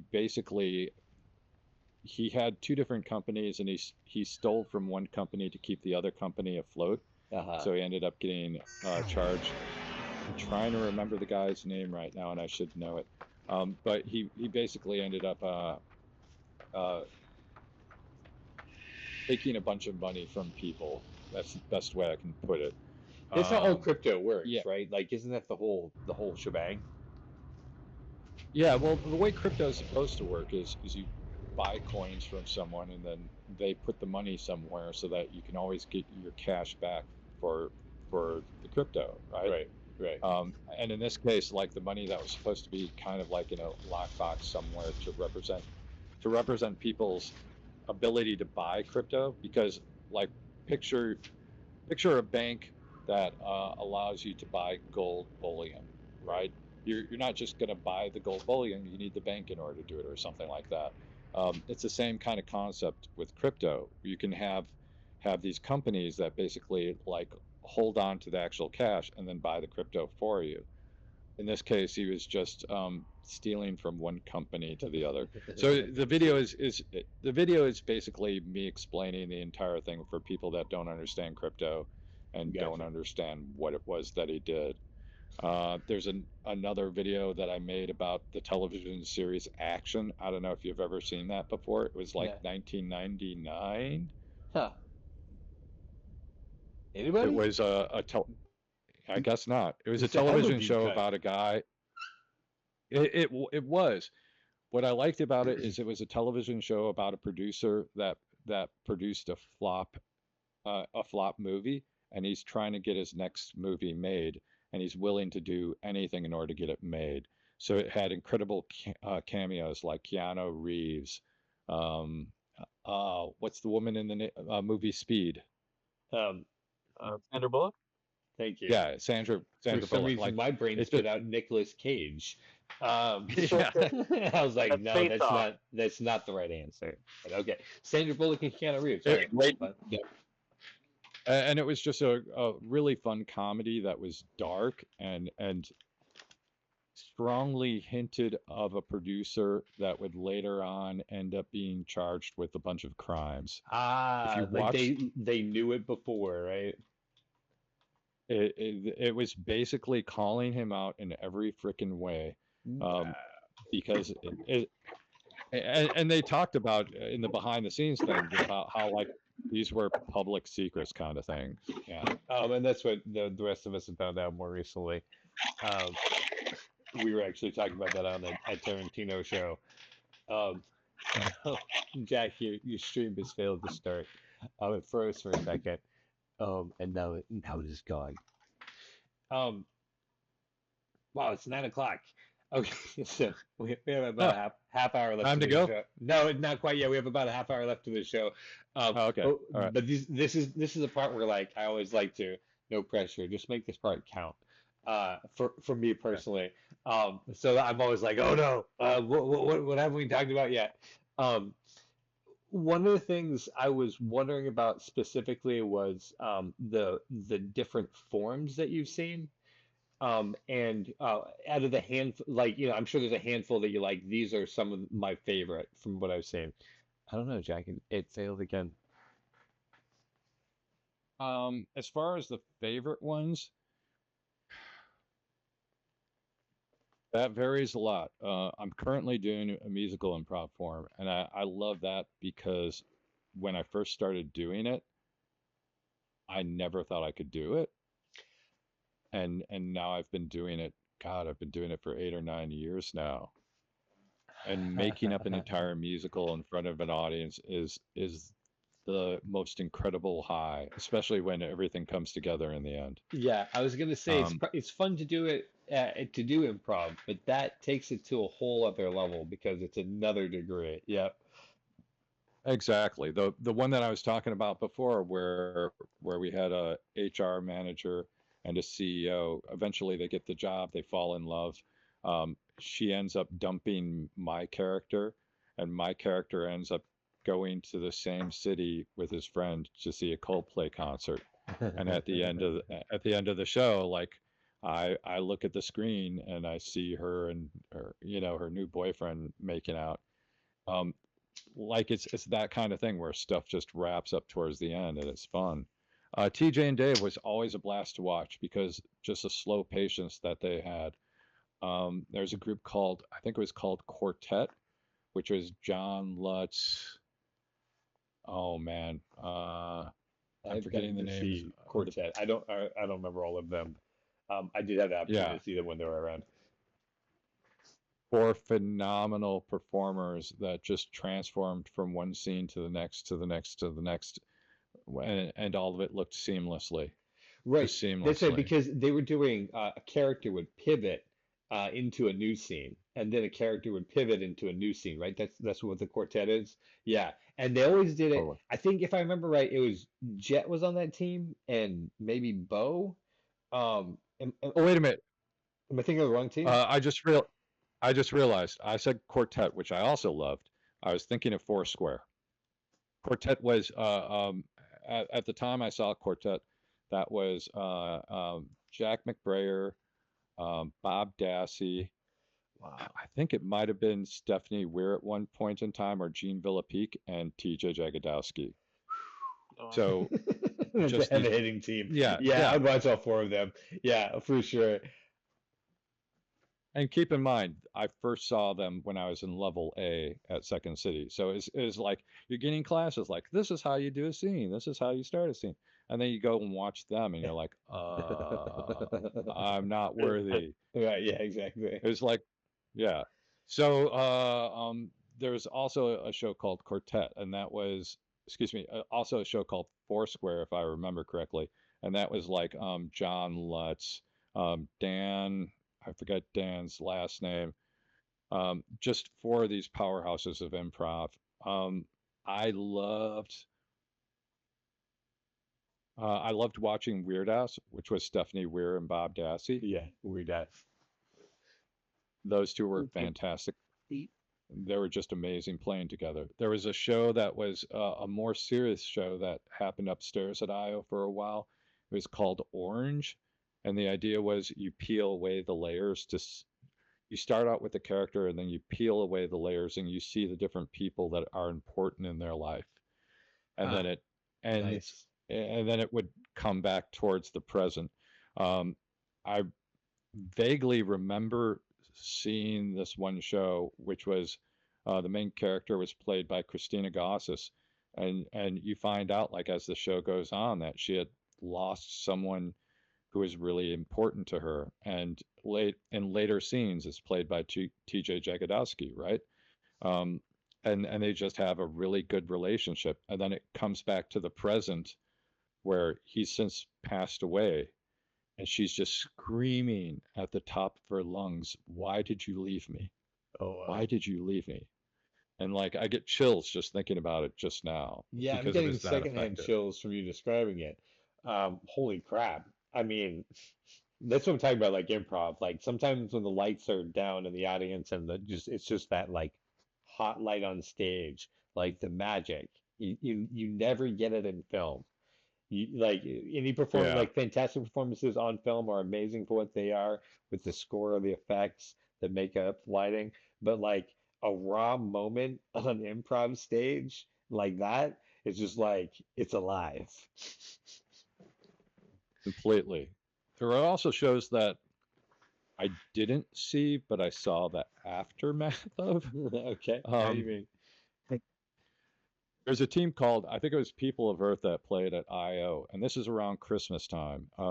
Christmas time at IO, they would put a Christmas tree on the side of the stage, and decorate it fully, like lights and everything. What happened was People of Earth asked for a suggestion, and they were given the suggestion of, I think it was Cataclysm. Huh.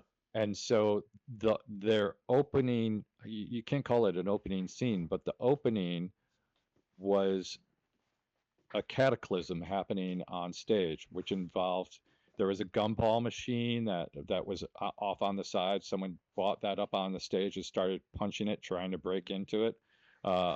Someone bought the Christmas tree onto the stage and started humping it wildly.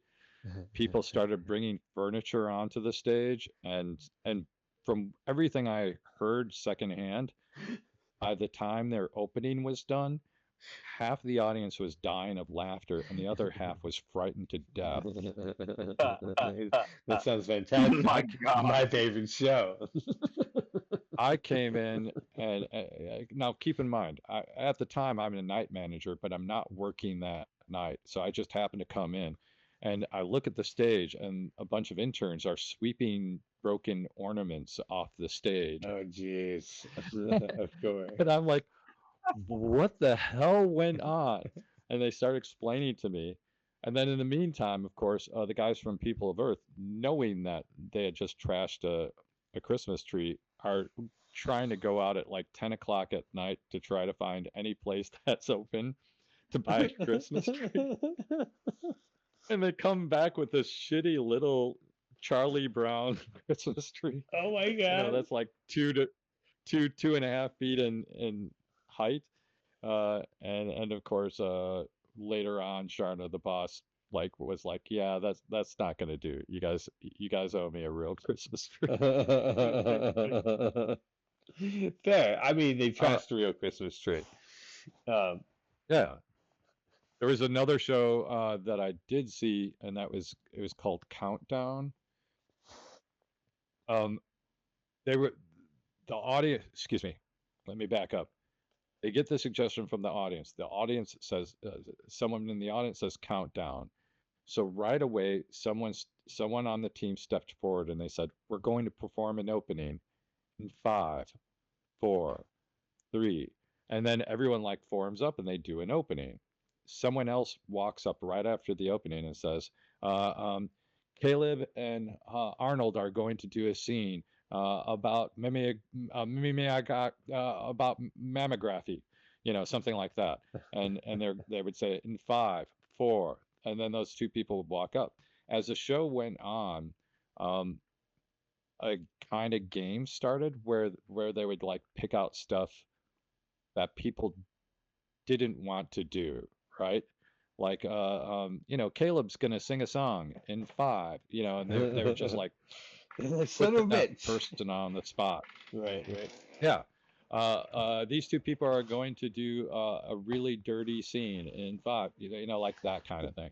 Gotcha. It gets towards the end of the show, and everybody knows it's towards the end of the show, and everything has been hilarious up until that point. And someone walks out and they go, "This show is going to end in 5, 4," and the lights start fading down. Wow, And I just remember nice thinking to myself, built-in form. Yeah. yeah, and that's a great example of all they were doing was just listening to each other. All they were like, nobody was like, this is how we're going to do the show, right? And that's how it ended up being really cool. I like those kind of shows where you're like, I never would have guessed it was going to end like that, right? Right, because you're saying the original question was like, what forms have you seen, and it ended on. Oh, I'm sorry. No, it's okay. You ended on your most favorite form is the one that formed from the suggestion, and they rolled with it, making it part of the show, so it was the show. Yeah, I mean, and that's form isn't something that you do externally. It happens in the moment as you listen to each other.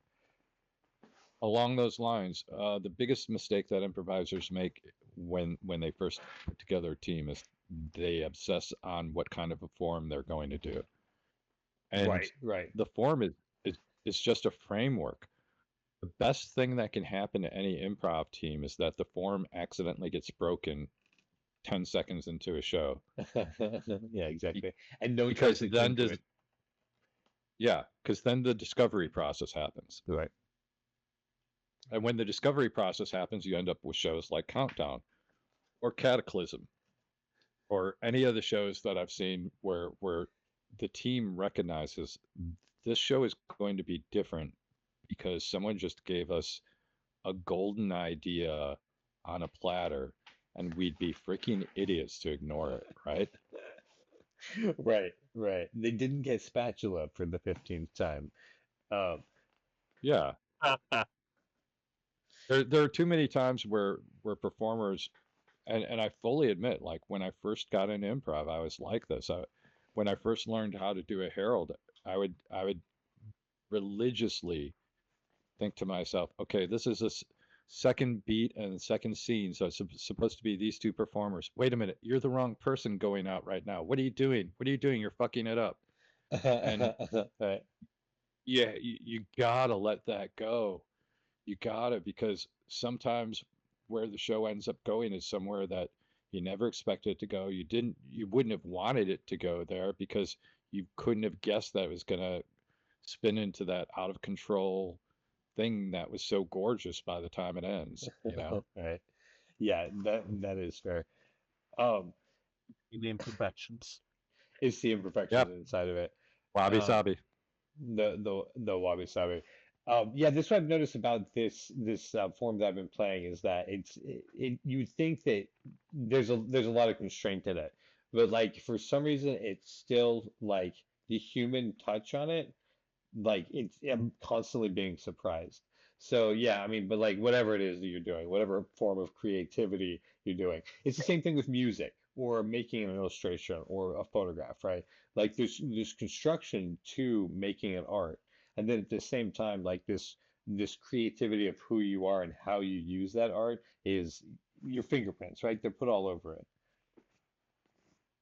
Yeah. The forms that I tend to prefer the most when I play them are the ones that don't have a lot of rules, so that we're figuring it out as we go along. If you ask TJ and Dave what their form is, right, they would kind of give you a blank look. Yeah. Right? Yeah. And but the catch is, they go where the show is meant to go. That show that you remembered where the guy who had broken up with his wife or girlfriend and he's looking in the rearview mirror. Yeah. If that had been restricted to a forum, they might not have had that opportunity to do that scene. Instead of going, where should the show go next? I feel like I should get in the car. Why am I getting in the car? Because I'm looking in the rearview mirror for the woman that left me. Right. Right. You know, those kind of discoveries can't happen when we start getting so restricted and married to a form. Oh yeah, no, yeah. Um, Exploration is like the key to any form of creativity, and that's what I was saying. Like a musician will learn notes, for instance, right? Like how a song is played, but at the same time, it's not about playing the notes. It's about putting yep. yourself into it and exploring the connection between these notes, um, to Totally. express something. You Yeah. you can learn the scales. You can learn the modes and everything. And then at some point in time, you're playing music and you think you're playing a certain progression, and then you accidentally your fingers don't do what they're supposed to, and that you end up hitting a completely different chord, and you go, I kind of like that one better. Yeah, that was I good. kind of like that one better than what's supposed to fit in there because I haven't heard it before. Yeah, yeah, exactly. And I think that the structures only give us, like the way that we can now create variation within it. That's the only use of form. So thank you for turning it around where you're like, actually, form is what exists in the moment, and form is when we begin to play the games within inside the show. That's what it is. That's what it's meant to be. I also have to kind of I'll call it confess. The team that I'm on that I play with the most, which is Dirty Bars, we have a very, very loose form, and it's loose for a reason. In our opening song, we introduce our characters, and then from there it goes wherever. And what I love about that is I don't know where the show's going to go. And you shouldn't. Yeah, yeah, and it allows things to happen like that show where Michelle made the choice to be an HR manager, Tom made the choice to be a CEO, Yeah. and because they made those choices, we were able to figure out while the show is going on when they were going to get together, when I was going to end up at the concert. And you can kind of know, oh, my character is probably going to end up at a concert at some point in time, Right. but you don't have to rush there because we know we can just take our time and end up there whenever we want. I think that's the other thing that people don't see about TJ and Dave. TJ and Dave are given an hour to be on stage. Right. And because they're given an hour to be on stage, they're like, we don't have to rush to get anywhere. Right. Right. We don't Yeah. have to like finish on a funny note right now in order to Right. get to the next scene. We can invest in characters, and as long as we invest in those characters, we're going to have a lot of fun with it. That's right. Exactly. They get to just live in a body for an hour that's not theirs. That's And so the whole much world. fun, isn't it? Yeah. Yeah. Exactly. Jealous of the hour and continue it week after week. I mean, I know they've worked for it. I know they've definitely earned it. So I'm not begrudging them, but I'm like, dang, dude, just that time. It's like, all right, let's build this thing, and we'll see where it goes. It's a luxury. That's yeah. I was going to use the exact same word. It's a crazy luxury that once and sometimes twice a week I get up on stage, create some characters that I might not never see, Might not that never I'll see. never see again. And I get to live inside those characters. I get to be a troll under a bridge, Yeah. or I get to be a reluctant water bottle, or there's one time where my friend Chris and we were two bottles of wine that were next to each other on a shelf that were flirting with each other. Nice. And then Chris, when we called back the scene later on, he had his legs together and he jumped to be next to me and accidentally bumped into me.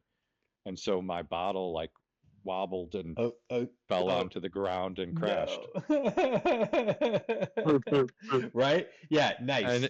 And what was weird is like the audience's reaction to me falling to the floor and making a crashing sound. And then I was I was near stairs that went down like to the front of the audience. So I dribbled my way down the stairs, Oh my God. and the audience just gave this like a kind of reaction.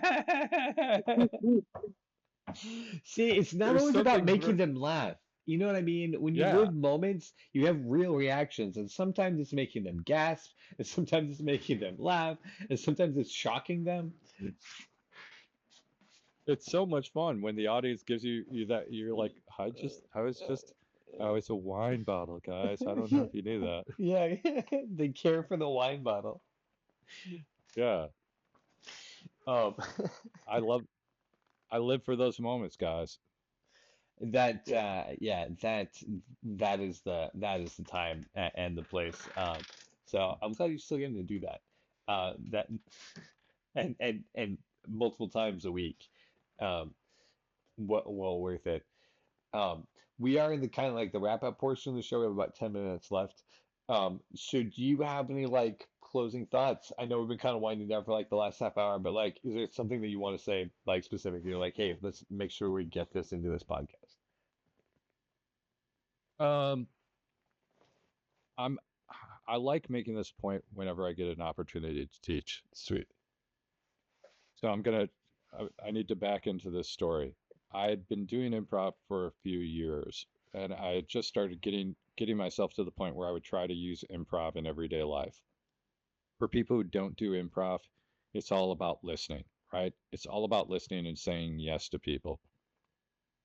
And what happens is after you've been doing improv for a little bit, you start realizing you have to use it in everyday life. I'd gotten on a bus. Uh, this is in Chicago at the time. And I sat towards the back, and I see this guy get on the bus, and it's the guy that I don't want to sit next to me on a bus. I look at him, and I immediately make a judgment that this guy is on something, right? And of course, the guy walks all the way to the back of the bus and he sits next to me. So this guy is rocking back and forth right away, and he starts talking to me. And I realize I have a choice of trying to ignore him or talking to the guy. Right. And I decided to talk to the guy and to try to treat it as I would any improv scene and just say yes to the guy as much as I could, right? Right. The guy starts talking to me, and he explains to me that he's had a drug problem for a while, but he's going to a methadone clinic. And the reason why he's rocking back and forth is because he's dealing with withdrawal symptoms like at that time. And he probably talks to me for maybe 4 or 5 minutes. He gets to his stop, and he says, "Thank you for listening to me." Damn. And whenever I think about that, I'm reminded of the simple thing that we hope that improv teaches us more than anything else. If you learn how to do improv and you become a real funny person on stage, that's fantastic. That's awesome. Right. Yeah. Good That's for you. Yeah. a gift for humanity. Yeah.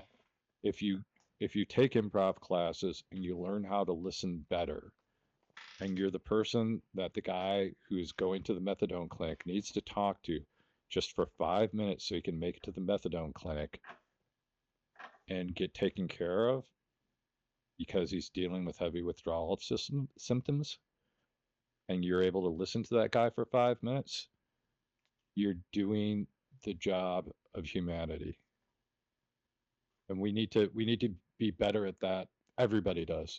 Everybody does. Yeah, That's a good Does word. that wrap?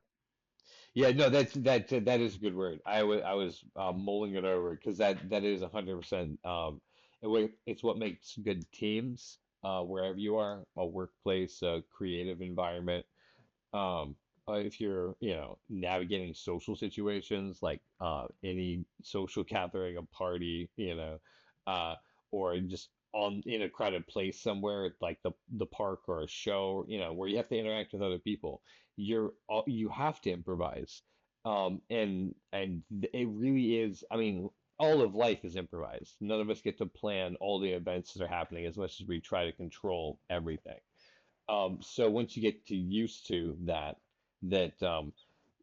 stressful situations are just a part of life, and you can find a creative solution out of them, or that people are people wherever you are, who all have hopes and fears and dreams, um, and that if you can just listen to them and find those things, that you'll find a friend more often than not. Yeah. At the Yeah. very least, a connection, and Yeah. that makes you a better human in society. I feel like I've learned, I hope I've learned. There are too many times where we talk to someone or listen to someone because we want to, right? Because we either feel like we're going to get something out of them, or maybe we want them to be our friend, or maybe we want them to be our lover or something like that, instead of trying to listen to the people that you ordinarily wouldn't. The if you threw 100 people on that bus and had me choose the person that I wanted to talk to the least, it would have been the guy that I ended up talking to. Right. All he wanted was someone to listen. And it breaks my heart thinking of the idea that that was the guy that I was like, I don't want to talk to that guy. He just needed someone to listen. There are too many times in our life where we're approached with that kind of a conundrum, where like the person who's just socially awkward is coming up to us to talk to us or something like that. And sometimes you're doing more for humanity when you learn how to listen. Yeah, that's all I wanted to say, guys. Yeah, 100% true. Aaron, any thoughts on that? That's beautiful, and I agree. If we can take anything from improv and learn to listen better, that is a great lesson. Yeah, because Thanks. it's more than just being funny, and that's awesome. Yeah, let's wrap up there. John, thank you for coming on to the show. We very much appreciate it. If you guys want to check him out on YouTube, we're hoping it's John Abbott Photography, but it will be linked down below, so that we'll know for sure when this comes out. It's going to be coming out in a couple of weeks. So yeah, it's really been great to catch up with you. I know we have more things to talk about in the future too, because improv isn't your entire life.